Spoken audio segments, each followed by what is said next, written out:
C'est l'heure de l'invité d'Europe Soir. Vous revenez ce soir, Isabelle, sur cette fièvre acheteuse qui s'est emparée des Français à un mois de Noël, le Black Friday. Vous n'avez pas pu y échapper, c'est impossible. Des SMS, vivement des promotions par mail, je ne sais pas vous, mais moi j'en ai reçu toute la journée. Des pubs à la radio, on vient d'entendre, à la télé, qui nous le martèlent depuis ce matin, des commerçants qui sortent le grand jeu. Ce Black Friday, on en parle avec vous, Pascale Ebel, vous êtes directrice du pôle consommation et entreprise au CREDOC, c'est le centre de recherche, d'études et d'observation de nos conditions de vie. Bonsoir. Bonsoir. Je voudrais qu'on vienne d'abord sur l'origine de cette folie consommatrice qui nous vient des États-Unis, forcément, comme beaucoup de choses. Ça fait des années que ça existe là-bas. Il a été institué dans les années 60. Pascale Ebel, qui a inventé le Black Friday et pourquoi ? Alors ça a été inventé aux États-Unis dans une période de dépression où on voulait relancer la consommation et ça a été conçu pour se faire juste après Thanksgiving, qui est quand même la plus grande fête familiale aux États-Unis et qui est censée aider à faire les achats de Noël. Mais c'est quand même après une fête, à un moment on a déjà beaucoup dépensé et pour inciter les gens à continuer. Alors pourquoi ça s'appelle Black Friday ?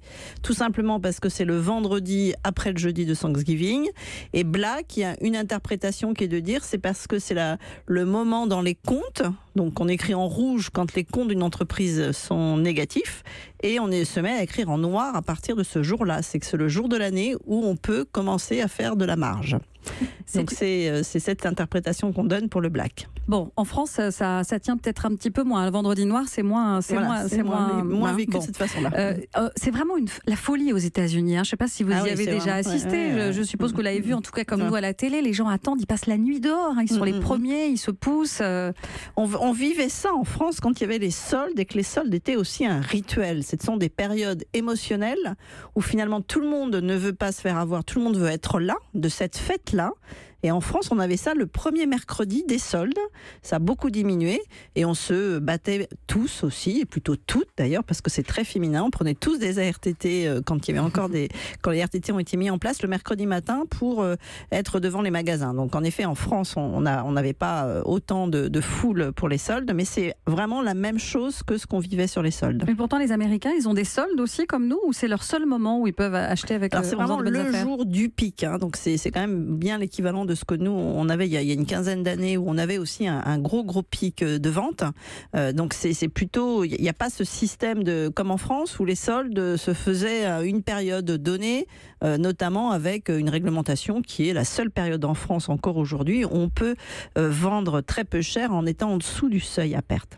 Pour revenir aux États-Unis, en termes de chiffre d'affaires, ça se calcule, je crois, en dizaines de milliards de dollars pour une seule journée. C'est incroyable. Oui, tout à fait. C'est vraiment une concentration sur un pic, alors ça peut être 3-4 jours. Donc on donne 3-4 milliards, donc peut-être 7, qui se font beaucoup sur le territoire qui est beaucoup plus grand que la France. On cite un chiffre en France qui est plutôt du 150 000 €, mais c'est déjà pas mal, qui se fait encore une journée. Les soldes sont aussi des pics de consommation, nous, dans nos pays. Alors ça a été importé chez nous en France il y a quoi, à peu près 4 ans, et ça a commencé... 2014, Amazon qui arrive en France et qui essaye d'importer ça. Ça n'a pas marché au début. Oui. 2015, on a les attentats. Donc, c'est vraiment l'an dernier que ça a commencé. Ça a commencé l'an dernier, mais cette année, on en parle beaucoup plus. Donc, ça va aussi avec un mouvement où l'économie va de mieux en mieux depuis 2014. Et puis, on s'est éloigné des attentats. Et surtout, tous les grands offreurs qui sont sur Internet suivent tous Amazon, donc les publicités sont faites par des grandes enseignes et vous êtes en effet beaucoup plus sollicité par SMS et par mail que l'année dernière. Ça veut dire qu'on achète aussi davantage sur Internet que dans les magasins ? Oui, donc vraiment en France, comme l'arrivée c'est par Amazon, qui évidemment a un fichier de clients énorme, puisque c'est le plus gros offreur e-commerce sur le territoire français. Et en effet, ça vous inonde sur une communication qui passe par le net. Et donc les gens vont plutôt rentrer par ce biais-là, parce que ça va toucher tous ceux qui sont internautes. Mais on sait que les magasins font des offres aussi pour essayer de suivre. Et alors quels sont les secteurs qui profitent le plus de cette opération ? Qu'est-ce qu'on achète le plus pour le Black Friday ? Alors ce qu'on voit, c'est qu'en termes de valeur, ça va quand même être la high-tech, parce qu'en fait, l'idée, c'est de vous inciter à acheter pour Noël des objets alors qui ont plus de valeur, donc tous les nouveaux objets, parce que c'est pas comme les soldes, hein, c'est pas, on n'essaie pas de déstocker, donc c'est pas ce qui l'année prochaine ne sera plus au goût du jour, mais quand même ça reste vêtements et chaussures en termes de volume, hein, c'est-à-dire que c'est là-dessus qu'on offre le plus à Noël, hein, on offre plutôt des vêtements et des chaussures que... Moi je pensais que c'était les équipements high-tech par exemple, non? C'est plutôt les vêtements et les chaussures. En valeur c'est quand même high-tech, hein, c'est qu'on voit bien que les grandes enseignes, évidemment Amazon n'est plus sur le high-tech, la Fnac, etc. Donc c'est le high-tech quand on a les moyens de s'acheter du high-tech, et puis va suivre vêtements et chaussures, et souvent nombre de pièces. On va avoir plus de vêtements et plus de chaussures. Vous disiez tout à l'heure quelque chose de très intéressant, c'est que les commerçants n'ont pas le droit de vendre à perte. Et donc, en ce moment, le Black Friday, c'est moins intéressant, a priori, pour nous, les acheteurs, que les soldes traditionnels. C'est moins intéressant. Et surtout, il y a une petite chose qu'il faut dire aux auditeurs, c'est un peu l'arnaque. C'est-à-dire qu'on vous affiche un prix conseillé. Alors que quand vous alliez faire les soldes dans des magasins, c'est vraiment un prix qui était affiché dans le magasin. Et les prix conseillés, en fait, ils trichent un peu, ils le mettent plus haut que ce que vous allez trouver en vrai. Donc on vous affiche un rabais qui n'est pas vraiment ce qui est en réalité.